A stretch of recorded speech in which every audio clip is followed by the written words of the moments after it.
What's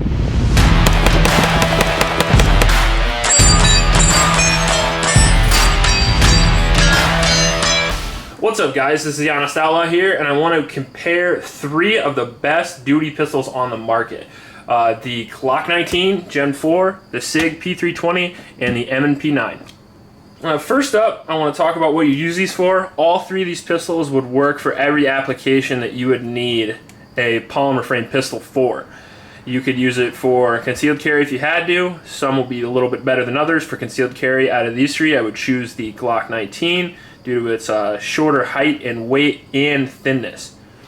For home defense, I would probably lean more towards the M&P because I have a little bit more experience with it, but the Sig is probably on equal grounds, followed probably by the Glock. So home defense, concealed carry would work really well. You could use it for a number of other applications as well, police, military. They all use these pistols around the world somewhere. But basically all 3 of these pistols are just a good all-around pistol. You could use them for like an end-of-the-world situation as well. For that, I would also lean more towards the Glock, since the Glock is just more popular and more magazines will be laying around, more parts will be laying around for the Glock. As for reliability, all 3 of them are fantastic.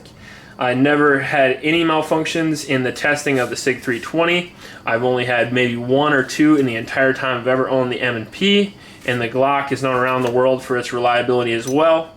So reliability and durability also 100% for all 3 of these pistols. You can't go wrong with either one.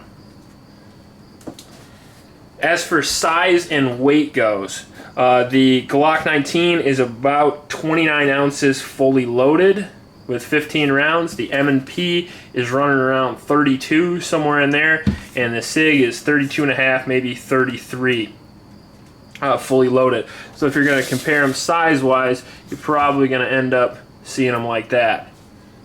As far as the height and width go, you're looking at about the same size again. I think the Sig, now remember this is the long slide version, so kind of pretend that the barrel cuts off right there for your traditional compact. The M&P is extremely close in size to the Sig 320 compact. Believe it or not, it's actually really close to the same height. That's one of the disadvantages of the Sig 320, is that it's a really tall pistol, and the reason for that is that super high bore axis because of the firing control module in there. It doesn't seat all the way down. So as you can see there, full-size M&P about the same grip height of the Sig 320 compact. So that's something to be aware of when you're looking at purchasing the Sig 320, that it's got some negatives as far as concealed carry goes, because that grip is the hardest to conceal. The Glock 19, I think, is probably the perfect size for a do-it-all pistol, and I still, to this day, don't think anybody's beat it. The FMK G2 is really, really close to it. I like that pistol, is about the exact same size as this, but it's got a little bit better ergonomics.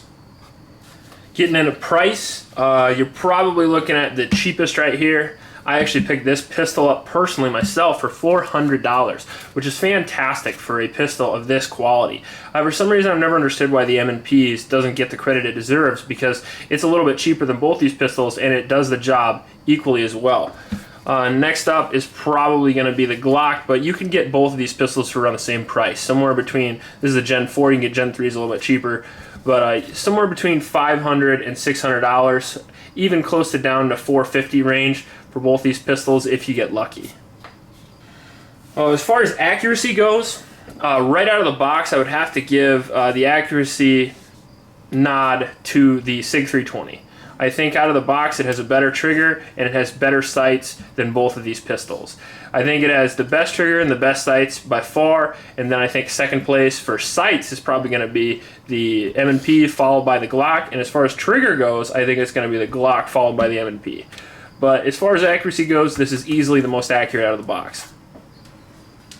And I can't stress enough how good this trigger is. As you can see here, I showed it in my Sig review, but you can see this is the pull there, almost no over travel at all, extremely crisp, reset, also amazing. This is the Apex trigger kit for the M&P, and I would consider these about the same quality as the current trigger that's in there. Maybe just a little bit better because it's lighter and the trigger face is a little wider, and I like that, but that's a personal preference. But as you can see there, this is like a $150 trigger upgrade, and out of the box, the Sig is almost as good, if not on par. Now, the Glock 19, this has like an agency arms trigger in it. And as you can see there, even with the 3-pound trigger connector and the upgraded trigger, the Sig is still better than the Glock. Now, one of the things I want to talk about quick before we get into ergos is what kind of sets the Sig 320 apart from these two pistols, and that's the modularity. It's kind of a Lego gun. I talked about it again in my Sig 320 review, but it has a firing control mechanism in here that's basically the firearm, not the frame like on these two guns. So if you want to buy a new frame for these two guns, not only do you have to pay $200 to $300, but you have to get them sent to an FFL, because this is what the ATF considers the firearm, the lower portion, the polymer portion of this gun here. So unlike that, the Sig has the firing control mechanism. You can easily swap out the frames for about $46, depending on what frame you wanted. And they also come with barrels, caliber conversions, and slides and sights. So that's a pretty cool little feature of the Sig. However, the downside of buying grip modules is that you don't have the ability to put the back straps on like you do these two firearms. So if you're going to change the grip, not only do you have to pay the $46, but you also have to wait for it, and you don't get the ability to try it out and see what you like. With the grip panels, you can install one, install the other, and decide which grip you like better. Also, they are free. So you really decide, it really depends on you which one of those systems that you like better. Personally, even though this is a really cool system, I'm going to gear myself more towards the back straps simply because they're free.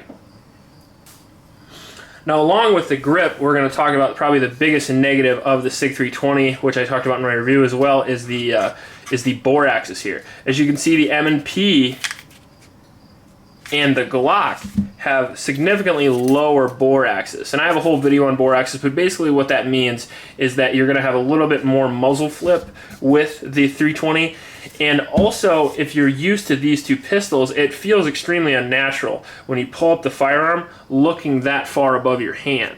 Traditionally, instead of the sights being about right there, you're way up there. So that's something you're going to get used to. And if you don't really concern yourself with it as much as I do, and you don't care about that, well, then the Sig 320 is probably an excellent choice for you.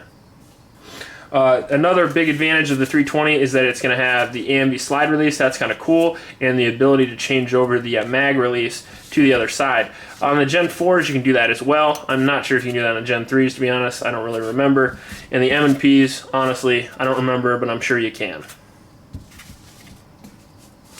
As far as aftermarket support goes, you're going to get a lot more aftermarket support with the Glock. You're going to get about 75–50% of that with the M&P. And as far as the Sig goes, you're probably going to right now have to get what you can get off Sig's website. Now, to be fair, it's not that bad because they have sights and everything available, and you don't have to change out the trigger. But still, as far as aftermarket accessories go, you're going to get more for these two. Although, since you don't have to change as much on the Sig 320 as you do on the Glock or necessarily the M&P, personally, I changed the trigger and the sights on the M&P and the Glock.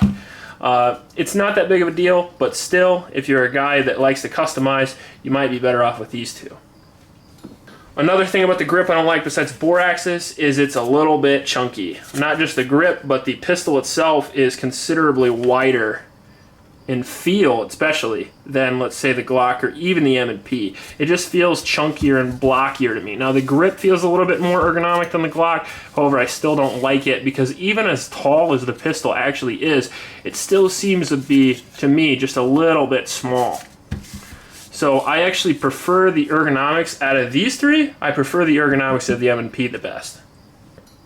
As far as value goes, especially with the magazines, this comes with 2 mags, this comes with 3. I actually forget about the M&P, but as far as value goes, the M&P, as I talked about earlier, as far as price, is a big win. The only thing you have to be careful of is once you get the M&P, I personally don't like the trigger at all, and it's one of my least favorite triggers on as far as polymer pistols go. So if you buy the M&P right out of the box, it's a good deal if you can deal with the trigger, but if you can't, you have to remember you're going to tack on an extra $100 to put one of these Apex trigger kits in it. So overall, guys, I know I definitely forgot a ton of stuff, and I just wanted to knock this review out really quick. overall, to be honest, between the three of them, if I had to choose one, if I absolutely had to choose one, I would probably choose the Glock, since I already own a bunch of Glocks and this Glock is customized to suit my needs already. However, if the Sig 320 would have came out 5 years ago and I would have bought this instead of the Glock, I might be a Sig 320 fan. The M&P is also amazing. Between the three of these, it's really difficult to choose. I would probably choose the Glock based on the fact they already have a bunch of stuff geared toward it. I already have holsters geared toward it. The aftermarket accessories are a little more available for it. And magazines, like in a end of the world situation, are more available. And most of my friends carry Glocks, so we can interchange magazines. It's just a more popular gun is the only reason why I would choose it. Both of these guns are an excellent choice, and if you find either of these three guns at your local gun shop and one of them significantly cheaper than the other, you can't go wrong buying one of these two. Also, if you pick up all three of these guns and you just simply like the Sig or like the M&P and it feels better in your hand, definitely go with whichever one that feels better in your hand, because these pros and cons are very, very minuscule. There's not a lot of difference between the three. In a defensive or home defense situation, you're not going to notice the difference that much. So choose whichever one makes you happy.